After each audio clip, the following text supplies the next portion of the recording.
Magandang umaga po sa inyong lahat. It is with honor and humility that I have this opportunity to speak with you today on behalf of the Cabinet's Infrastructure Cluster. Last year, in the same forum, I joined you in sharing and celebrating many milestones and accomplishments of infrastructure reforms and progress. Those that were seen and felt by our people as evidence of patuloy na pagunlad or sustained economic growth. And there we parted with a message of hope and promise to expect more improvements to come and unfold in subsequent years. Midway into the Duterte administration, we have expected formidable challenges to come to our path, and we have had to hurdle many storms as we move to transform the country's infrastructure sector. Through our firm and collective efforts, we started up 2020 optimistically, knowing that we have surpassed these challenges and that we have made good progress. We have exceeded our infrastructure investment spending goal to reach more than 5% of GDP.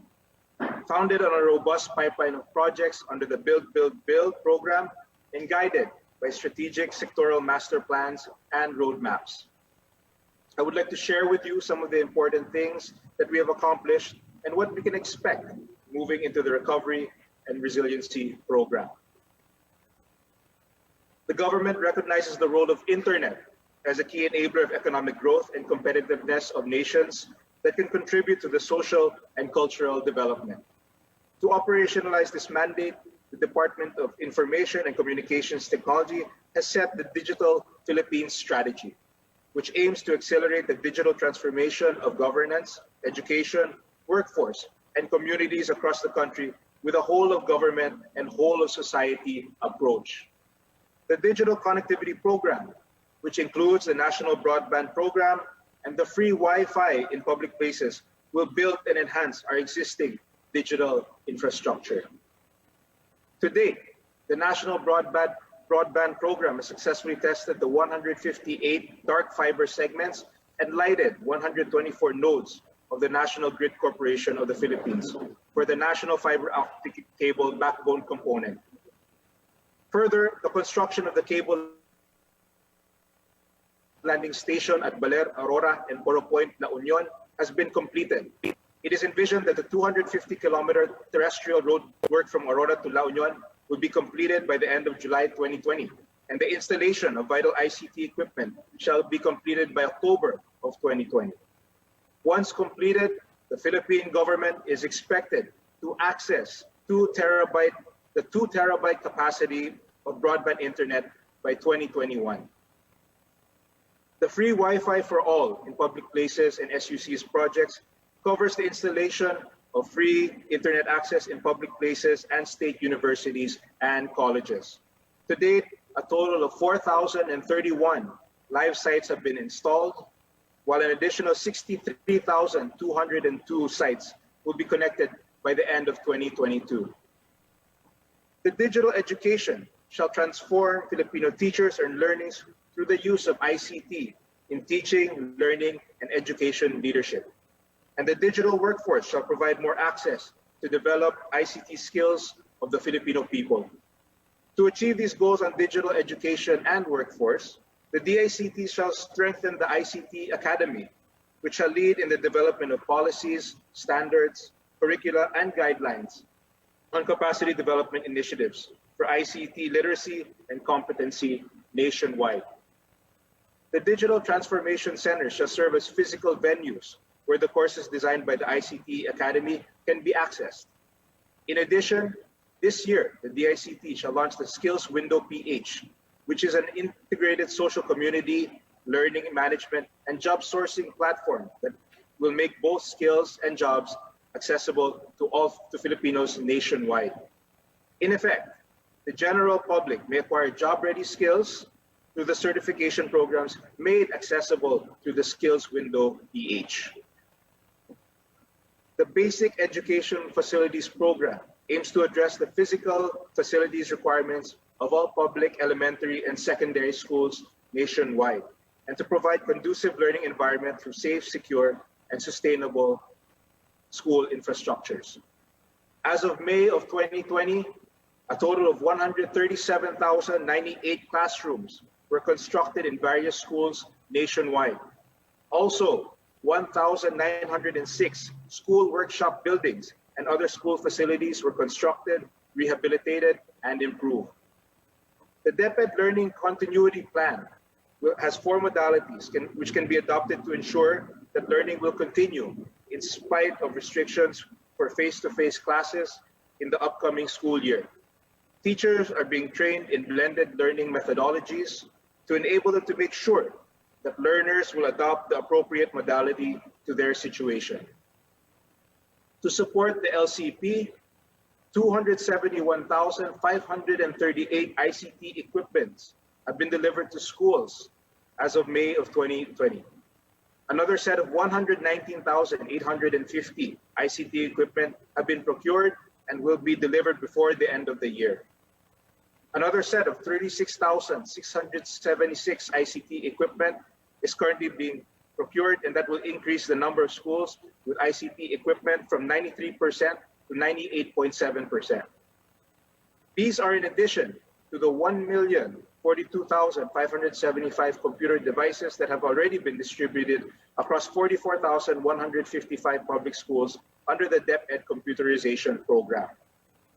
Parallel to these efforts to connect schools and to the internet, jointly undertaken by the DepEd and the Department of Information and Communications Technology, procurement is currently ongoing to connect 7,000 schools that will increase the number of connected schools from 48% to 63%. Production of TV and radio-based lectures are also ongoing that will allow the department to reach learners who have no access to computers or the internet. DepEd is also ensuring the learning continuity, providing immediate response and support to schools. School facilities are being constructed and repaired to ensure proper lighting and ventilation inside the classrooms. Also, health-related infrastructures and other interventions are also being prioritized. 20,359 school clinics will be constructed, including the repair of 13,573 existing clinics. 156,850 group hand-washing facilities will be constructed, including the repair of 98,963 existing ones. Provision of potable water source to 3,861 schools will be prioritized. Construction of 56,796 toilet facilities will also be prioritized. One of the mitigating measures in disaster risk reduction is the construction of evacuation centers under the Evacuation Center Development Program. From 2016 to 2019, a total of 7.2 billion pesos was allocated for the construction of about 197 evacuation centers nationwide. As of June of 2020, 129 evacuation centers were completed and 68 are currently with ongoing construction. The government aims to build at least one evacuation center per province to minimize disturbance to school buildings being used as evacuation centers post-disaster. Out of the 81 provinces, 65 provinces have at least one completed evacuation center. Primarily built as a measure for disaster risk reduction, the Evacuation Center Development Program provided helpful during the Taal volcano eruption in January of 2020, and more recently for the outbreak of COVID-19 throughout the country. 63 evacuation centers were utilized as health quarantine facilities capable of providing health monitoring and treatment to about 2,292 individuals. As of June 2020, a total of 1,686 persons were accommodated in these facilities. The Center and Residential Care Facilities Infrastructure Project of the Department of Social Welfare and Development aims to give exemplary care and welfare services to marginalized and disadvantaged individuals, groups and families, including abandoned and neglected children, children in conflict with the law, street children, children with special needs, abused and trafficked girls and women, abandoned and unattached older persons, persons with disabilities, and deportees. In 2018, 1.4 billion was allotted for 210 projects in 71 dilapidated and congested facilities and in 4 new centers. As of June of 2020, 87% of 182 projects are already completed. Additional 114 million pesos was allotted in 2020 for 32 projects. Maintaining peace and security, both from inside and outside forces, has been crucial for the country over the years. Through the tatag na infrastruktura para sa kapayapaan at seguridad, or TICAS, the construction of various infrastructure projects that will help the facility readiness of the military and police forces is given priority to ensure an environment of peace and security towards national development. From 2019 to 2020, a total of 7.1 billion pesos has been allocated for 297 TICAS projects, one of which is this construction of a 5-story multi-purpose building in Camp Aguinaldo, which is near completion. The Tourism Road Infrastructure Project, or TRIP, is a highly successful and long-running convergence program with the Department of Tourism and the Department of Public Works and Highways that realizes tourism infrastructure development mandated by the Tourism Act of 2009. To date, a total of 104.5 billion pesos has been allocated for projects from 2016 to 2020, developing about 3,667 kilometers of access roads. These projects are aimed at enhancing connectivity from gateways to service centers and tourism sites. As of May of 2020, 1,950 kilometers of tourism roads have been completed. The role of infrastructure is vital in sustaining tourist development. In our Boracay rehabilitation program, for instance, the government is currently providing a safe and efficient road network throughout the island. Support infrastructure like pedestrian infrastructure, such as bike lanes, drainage, and enhancements, such as lampposts and landscaping, are being rolled out towards a more rewarding experience for both locals and tourists. The government remains committed to promote inclusive growth and sustainable tourism by providing road access to community-based tourism sites. The ongoing improvement of access road leading to Kaparkan Falls in Pineg, Abra will further boost the promotion of the falls as a new community-based tourism site in the Cordilleras. This effort of the government will eventually spur economic activities, increase investments, and provide livelihood to the community. Also, roads leading to the DOT-accredited tourism sites is a priority under the TRIP, as farm tourism aims to provide new revenue streams for farming communities as it advocates sustainable agricultural practices for recreational and educational purposes. The importance of educating and continuing to inspire our children to maintain a strong interest in agriculture and healthy living is a key to the better future for agriculture and to the welfare of the next generations to come. The Maruaya-Dupita-Calambeg Estancia Road in Ilocos Norte is being improved to support the Pidig Food Factory School and Agro-Tourism Farm, which currently provides training and sustainable agriculture.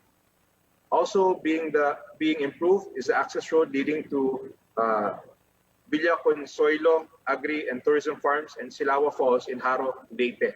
With the help of resilient members of the community, the farm was able to recover after Typhoon Yolanda to become a tourism destination and a supplier community for high-value organic vegetables. The improvement of access roads leading to Lao Integrated Farms in Davao del Sur will further attract visitors and farmers from all over the Philippines to experience and study organic farming systems and technologies. Road networks are being built to improve our service to our farmers in the countryside and to ensure food security. A total of 38.6 billion pesos was released from 2016 to 2020 for the construction and improvement of 3,859 kilometers of farm-to-market roads identified by the Department of Agriculture. As of May of 2020, 1,540 kilometers of farm-to-market roads were constructed and improved. On the other hand, a total of 2.4 billion was released from 2016 to 2019 for the construction improvement of 150 kilometers of farm-to-mill roads identified by the Sugar Regulatory Administration. As of May of 2020, 41 kilometers of farm-to-mill roads were constructed and improved. The Department of Trade and Industry has also partnered with the DPWH to implement the Roll-It program, which aims to enhance road connectivity and that links industry and trade development in priority economic and manufacturing zones in the country. From 2018 to 2020, a total of 28.9 billion pesos has been appropriated for the construction and upgrading of about 1,009 kilometers of access roads leading to industries and trade corridors across the country. As of May of 2020, 436 kilometers have already been completed. Presently being improved is the access road leading to Nasipit Agusan del Norte Industrial Estate Special Economic Zone in Agusan del Norte. This road will connect Misamis Oriental to Agusan del Norte. The completion of the Barbero and Service Road in Tagoloan, Misamis Oriental has improved the connectivity of Fividec Industrial Estate to the port area, thus improving the logistic network of northern Mindanao. Amid the impending threat in conflict-affected areas, the government will bring about lasting and inclusive development to every Filipino from all sides of the country. The 19-kilometer Marawi Trans-Central Road project under the JICA grant has made remarkable progress since work resumed towards achieving the early completion goal by December of 2020.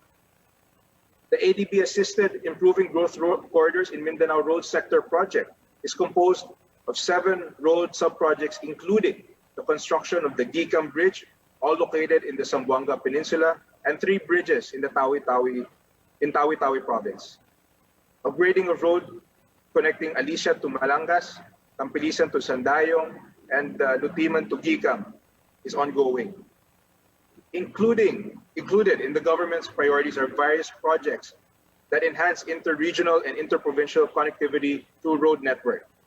The construction of Daang Kalikasan will enhance regional tourism flow from Region 1, 3, and Metro Manila. It will reduce travel time between Mangatarem, Pangasinan, and Santa Cruz, Zambales from 2 hours 30 minutes to 1 hour. The substantial completion of Daang Kalikasan instantly became a tourist hotspot in northern Luzon because of the scenic views from the winding road on the crest of hills and mountains. The Samar Pacific Coastal Road Project, which involves the construction and improvement of 11.6 kilometers and it includes 3 bridges, is targeted to be completed by this year. The 16-kilometer Coronadal-Lutayan Columbia Matanao Road is an alternate road from the municipalities of South Cotabato, Sultan Kudarat, and Barm provinces to Davao Region, to Davao del Sur. Travel time from Coronadal City, South Cotabato to Matanao, Davao del Sur will be reduced from 4 hours and 10 minutes to 2 hours and 20 minutes. The project is already 85% complete and is targeted to be complete by early 2021. The construction of Sindangan-Bayog-Lakewood Road will reduce travel time between provinces of Zamboanga del Sur and Zamboanga del Norte from 6 hours to about 2 hours. The project is currently 62% complete. The government will build and lay the groundwork for 1,066 kilometers of new high-standard highways and expressways in Luzon, Cebu, and Davao with a total investment cost of 802 billion pesos. This is the Philippine High-Standard Highway Network Program. Central to this is the Luzon Spine Expressway Network Program, a total of 905 kilometers of high-standard highway expressway in Luzon, which is targeted to be completed and has more than twice, and targeted to be completed is more than twice the existing 382 kilometers of existing expressway. The 633 billion peso priority program of the government aims to reduce the travel time from Ilocos to Bicol from 20 hours to 9 hours. This July 15, 2020, the 89-kilometer Tarlac-Pangasinan-La Union Expressway, or TPLEX, will now be fully utilized from Tarlac City to Rosario, La Union. Travel time between Tarlac City and Rosario, La Union will be reduced, and travel time from Manila to La Union to Rosario will be reduced to just 2.5 hours, and this will benefit 20,000 travelers per day. Also, to further promote the development of northern Luzon, a proposal has been submitted extending TPLEX by additional 59 kilometers up to San Juan, La Union. The east and west lateral connectivity is also being improved through the construction of the Central Luzon Link Expressway. The 30-kilometer expressway will reduce travel time between Tarlac City and Cabanatuan City from 70 minutes to 20 minutes. and this will benefit 11,200 motorists per day.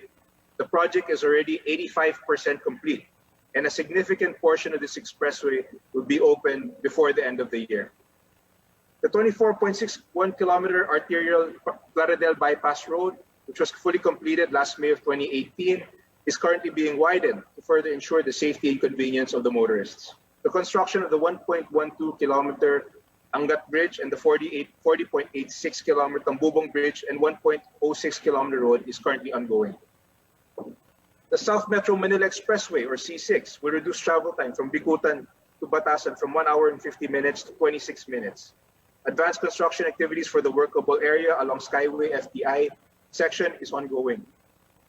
The 5.58-kilometer NLEX Harbor Link Segment 10 Elevated Expressway connecting MacArthur Highway and C3 was opened last year, while the 2.6-kilometer C3 R10 section was opened last June 16, 2020. Travel time from NLEX Radial Road 10 to Navota City to NLEX was reduced from 1 hour to just 10 minutes.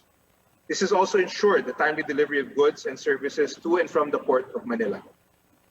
The 8-kilometer NLEX-SLEX Connector Road, which will connect the end of NLEX Harbor Link to passing PUP Santa Mesa up to the Skyway Stage 3. The project is ongoing and targeted to be completed late next year. The 18.83-kilometer Metro Manila Skyway Stage 3 aims to decongest traffic in Metro Manila, especially EDSA, C5, and other major roads in Metro Manila by as much as 55,000 cars daily. Travel time from Buendia to Balintawak will be reduced from 2 hours to between 15 and 20 minutes. This project is currently 83% completed, and we are targeting it to be operational from Buendia to Balintawak at the end of this year.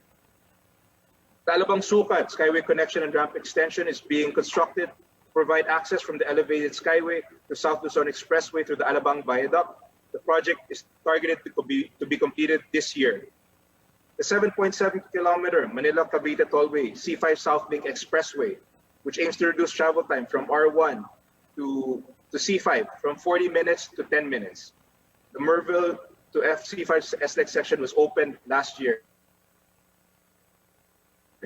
The 45-kilometer Cavite-Laguna Expressway aims to reduce travel time between Cavitex and SLEX from 1 hour and 30 minutes to 45 minutes. The Laguna section is already operational, and the entire project will be completed within this administration. The 66.74-kilometer South Luzon PR4 will facilitate faster and safer travel to Laguna, Batangas, Quezon, and Bicol region, and will reduce travel time from Santo Tomas, Batangas to Lucena City from 4 hours to 1 hour. Construction of the Chaong Interchange in Quezon is currently ongoing. The Quezon-Bicol Expressway feasibility study is now complete, and the project is ready to be implemented. The 15-kilometer Camarines Sur Expressway connecting the municipalities of San Fernando and Pili in the provinces of Camarines Sur will reduce travel time from 51 minutes to 11 minutes and is already ongoing. The government is also enhancing the connectivity of the expressways to the national and local roads through the construction of interchanges and access roads. The completion of the Ciudad de Victoria Interchange Overpass Bridge alleviated the traffic situation of vehicles queuing at the Bocaue entry-exit toll gate. The newly opened Tambubong Interchange in Bocaue, Bulacan will offer another alternative for commuters at Bocaue Interchange bound for Santa Maria, Norsagaray, Angat, and Pandi in eastern Bulacan. An access diversion road that will connect the Star Tollway up to Batangas Lobo Road is also being constructed to further develop and expand the high-growth potential areas in Batangas. Travel time between Tinga, Itaas, and Pinamukan will be reduced from 1 hour 46 minutes to 30 to 50 minutes. Since 2016, the government has been prioritizing and implementing various programs that will develop and expand the pedestrian infrastructure nationwide. The bike facilities promote sustainability and the environment and promote the environment and wellness of our people. The Laguna Lake Highway was built with a 3-meter dedicated wide bicycle lane separated by the regular lanes by a 2-meter planting strip. The 46.6-kilometer Bacolod Negros Occidental Economic Highway is also being built with separated or protected bicycle lanes.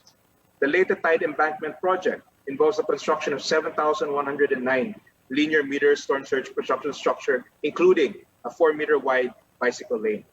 Another project with provisions for bike lanes is the Davao City Coastal Road, which is an 18.2-kilometer bypass road, which is currently under construction. As of May of 2020, 23,657 kilometers of roads were constructed, maintained, widened, upgraded, and rehabilitated. Construction of new bridges to augment the 30 existing ones across the Pasig River, Marikina River, and Mangahan Floodway is expected to ease traffic along EDSA and other major roads in Metro Manila.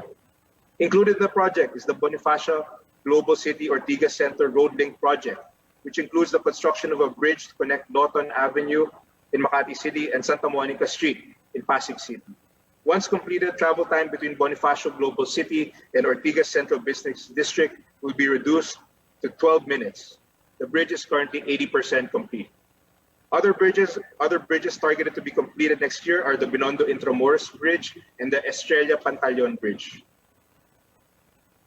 Bridging the travel gap within the country's scattered island groups, the Inter-Island Linkage Mega Bridge Program will make Filipinos even closer and connected, as the construction of short and long-span bridges is seen to conquer geographical challenges. Implementation of the Pangil Bay Bridge, which will be the longest bridge in the Philippines at 3.7 kilometers, is already ongoing. Once completed, it will only take 7 minutes to reach Tubod in Lanao del Norte from Tangub in Misamis Occidental. Using the bridge, compared to the 2.5 hours it would otherwise take via the 100-kilometer route. The implementation for the NEDA board-approved Samal Island Davao City Connector Bridge is targeted to start in January of 2021. Once completed, travel time will be reduced from 25 to 30 minutes via Roro ferry operations to 2 to 5 minutes via the connector bridge. Another project already approved by the NEDA board is the Bataan-Cavite Interlake Bridge, and the detailed engineering design for this 32-kilometer bridge is targeted to be completed in 2021. Another bridge is the 32-kilometer series of bridges that will connect the islands of Panay, Guimaras, and Negros, which was already approved by the NEDA board last January 28 and 2020. The conduct of the detailed engineering design study of the Cebu-Mactan Bridge and Coastal Road Construction Project is funded either JICA grant, and this detailed engineering will start in September of this year. The Panglao-Tagbilaran City Offshore Connector Bridge Project, which aims to reduce travel time from Tagbilaran Seaport to Panglao Island from 45 to 15 minutes. Construction of the approach roads and bridges are ongoing. As of May of 2020, 4,959 bridges were constructed, widened, upgraded, rehabilitated, and strengthened. Every year, the Philippines is visited by an average of 20 typhoons. Due to the geographical situation, our country has a long history of experiencing annual floods that have devastated our infrastructure and cost us human lives. Therefore, a number of flood control measures were rolled out by the government to reduce flooding risks and effectively manage major flood events. As of May of 2020, 8,941 flood mitigation projects, structures, and drainage system projects were completed. Air connectivity remains one of the key factors to this country's progress. And with President Rodrigo Roa Duterte's twofold directive to decongest our main gateway, the Ninoy Aquino International Airport, and promote regional development across the archipelago, the Department of Transportation has completed a total of 180 airport projects since 2016. Since the start of the Duterte administration, we have completed the construction of 2 new international airports. We have 1 international airport currently under construction and 1 more international airport set for construction. Dubbed as the world's friendliest resort airport, the Mactan Cebu International Airport's new world-class passenger terminal building was inaugurated on June 7 of 2018 and is now catering to international flights. With the construction of the new terminal building, the airport's annual passenger capacity has increased from 4.5 to 13.5 million. Currently, the construction of the Bicol International Airport is more than halfway complete. The airport is being built on a 148-hectare lot and will have a 2,500-meter runway with a scenic view of Mount Mayon. The Bulacan International Airport will help decongest passenger traffic at the NAIA. The new airport is expected to be operational within 4 to 6 years from the target start of construction in 2020. Also aimed to complement the operations of NAIA, a new passenger terminal building is being built at the Clark International Airport. As we work on decongesting NAIA, rehabilitation work continue for its Terminal 2. Formerly tagged as one of the worst airports, the NAIA is now recognized as among the most improved airports in the world. Another gateway seen to help decongest NAIA, the Sangli Airport was inaugurated in February 15 of 2020. Construction of its additional facilities commenced on June of 2019 and was completed ahead of its March 2020 target schedule. Sangli Airport caters to commercial cargo operations and is utilized for general aviation and turboprop cargo operations from 6 a.m. to 6 p.m. To increase the operational efficiency of the country's airports and reduce daytime flight congestion, we have night rated a total of 22 airports, and we are targeting to have 13 more airports night rated by 2022. The government envisions the country's rail network to expand from 77 kilometers of operational railways to 1,900 kilometers, benefiting around 4.5 million passengers daily. Today, 6 railway projects are ongoing, 1 for rehabilitation and 8 more are due for construction. The Metro Manila Subway, the Philippines' first ever underground railway system, has started its mobilization works on December of 2019, and the parts of its tunnel boring machine was unveiled last February of 2020. The 36-kilometer subway will run from Quezon City to NAIA Terminal 3 and FTI in Taguig. It is set to commence partial operations by 2022 for its first 3 stations, while the entire rail line is targeted to be fully operational by 2025. Once completed, travel time from Quezon City to NAIA will be reduced to just 36 minutes. The Metro Rail Transit 7, or MRT 7, which was serve commuters from Quezon City to San Jose del Monte, Bulacan, is now 59% complete. Once the rail line is finished by 2021, travel time from North Avenue in Quezon City to Bulacan will be reduced from 2 to 3 hours to just 35 minutes. For MRT 3, rehabilitation and maintenance works are ongoing and are now at 49% completion. The rehabilitation works aim to restore the railway system back to its original design condition. Once rehabilitated, MRT 3 will increase the number of its operating trains, set from the current 15 to 20 trains set at peak hours, double the train operating speed from 30 to 40 kilometers per hour to 60 kilometers per hour, and slash by half the time between trains from the current 7 to 10 minutes to 3.5 minutes. After nearly 2 decades and 3 administrations, the construction of the LRT-1 Cavite Extension Project is now progressing with 48% completion rate. The 11.7 kilometer extension line will cut travel between Baclaran and Bacoor from 1 hour and 10 minutes to just 25 minutes. Partial operations for the first 5 stations is eyed by the last quarter of 2021. The LRT-2 continues to see progress as the overall construction of the project is now 90% complete. The viaducts are already complete, while the design and build of the 2 new stations, namely the Emerald Station in Marikina and the Masinag Station in Antipolo, are 96% complete. Once completed, travel time from Recto, Manila to Masinag, Antipolo will be reduced from 3 hours via bus or jeepney to just 40 minutes. Stalled since 2009, the Common Station finally moves forward under the Duterte administration with an overall accomplishment rate of 44%. The Common Station is a concourse area that will connect 4 major railway systems, namely the LRT-1, MRT-3, MRT-7, and the Metro Manila Subway. The entire common station is expected to be operational by 2022. The North-South Commuter Railway Project is a 147-kilometer mass transportation railway system that will traverse through Clark, Pampanga, Metro Manila, all the way to Calamba, Laguna. It offers a seamless connection of 3 railway lines: the PNR Clark Phase 1, PNR Clark Phase 2, and the PNR Calamba.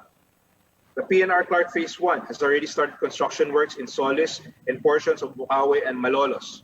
The project involves the construction of a 37.6-kilometer commuter railway from Malolos to Tuban. Once completed, the commuter railway will benefit over 300,000 passengers daily. The PNR Clark Phase 2 is a 53-kilometer extension from Malolos, Bulacan to Clark, Pampanga. This will feature the country's first airport express railway service. The segment is seen to accommodate 340,000 passengers daily. Partial operation of the PNR Clark Phase 2 is set in 2022. The PNR Calamba is a 56-kilometer railway line from Solis, Manila to Laguna. The right-of-way and site acquisition, detailed engineering design, and procurement for general consulting are ongoing. PNR continues to improve its services, further extending its routes from Malabon City to Erie in Laguna, and now with a total of 29 operational stations. With the addition of new diesel multiple units and passenger coaches from Indonesia and Japan, PNR will be able to extend and serve more passengers at an economically viable cost. PNR continues its refleeting strategy, and that is aimed at increasing capacity and frequency of trips. The 639-kilometer PNR Bicol Railway Project will connect Metro Manila, Region 4A, and Region 5, reducing travel time between Manila and Legazpi City from 13 hours to just 6 hours. Right-of-way and site acquisition and processing of the loan agreement for the project management consultancy are ongoing. Partial operability is targeted by 2022. Mindanao's first railway, the Mindanao Railway Project, has already started its pre-construction activities for its first phase. Phase 1 is the 100.2-kilometer rail line that will run from Tagum City, Davao del Norte to Digo City, Davao del Sur.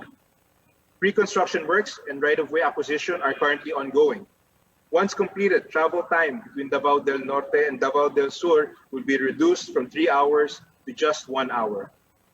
The Philippine Railway Institute, which will serve as the primary policymaking, planning, implementing, regulating, and administrative agency on human resource development in the Philippine railway sector. Since the start of its operation, a total of 143 railway personnel have been trained, while 116 trainees have successfully completed and certified. To boost maritime commerce nationwide, the DOTR and PPS completed a total of 189 commercial port projects, with 37 more ongoing. These port projects involve the port development and expansion, construction of port operations, building and passenger terminal building, installation of solar-powered lighting, improvement of power system, and other related infrastructure supporting port operations and maintenance. To increase the country's connectivity and mobility, as well as establish new local growth areas for tourism, trade, and logistics, 164 social and tourism port projects have already been completed, while 76 are ongoing. Inaugurated last year, the Parañaque Integrated Terminal Exchange, PITX, is the country's first land port. This new terminal serves as a transfer point for commuters from Cavite, Batangas going to general parts of Metro Manila. Aside from the PITX, 2 more intermodal terminals will be built. These are the Taguig Integrated Terminal Exchange and the North Integrated Terminal Exchange. There are also plans for future infrastructure projects such as the Metro Manila Bus Rapid Transit Line 1 in Quezon Avenue, EDSA, and the Makati BGC Greenway Cebu Intermodal Integrated Transport System, and the Davao High Priority Bus System. In 2019, in New Clark City, with only 18 months, the BCDA was able to complete Phase 1A of the National Government Administration Center in New Clark City. This unveiled the modern structures that we've seen during the 2019 Southeast Asian Games, a government building for backup offices of various agencies to ensure continuous service for the people in case of a disaster. a state-of-the-art sports complex with the aquatic center, athletic stadium and athletics village, the UP-PGH Polyclinic, the residences, and the 1.4-kilometer river park. Before hosting the Southeast Asian Games, the athletic stadium and aquatic center were certified world-class by the International Association of Athletic Federations and the Fédération Internationale de Natation. This year, BCDA is continuously building up access to the public to New Clark City through the ongoing construction of the New Clark to Subic Clark Tarlac Expressway, the SCTEX road. The road has a length of 12 kilometers and has 8 lanes, 2 interchanges, 3 bridges, bike and pedestrian lanes, roadway lighting, and linear parks. The 2019 Southeast Asian Games athletes, coaches, spectators, and sports officials benefited from the use of this road, which cut travel time from SCTEX to Capas Tarlac from 40 minutes to only 10 minutes. The project is now 80% finished and targeted to be completed by October of 2020. Also being constructed is the 19.8 kilometer 6-lane access road that will connect New Clark City to the Clark International Airport Phase 1. With a length of 5.33 kilometers, it is already 88% complete and is targeted to be completed in August of 2020. Upon full development of all 3 phases by 2021, the road will create a direct link from Clark Main Zone, Clark International Airport, to New Clark City and vice versa. Further, a 4.54 lanes per road to New Clark City will also be finished by this October. It is currently 70% complete.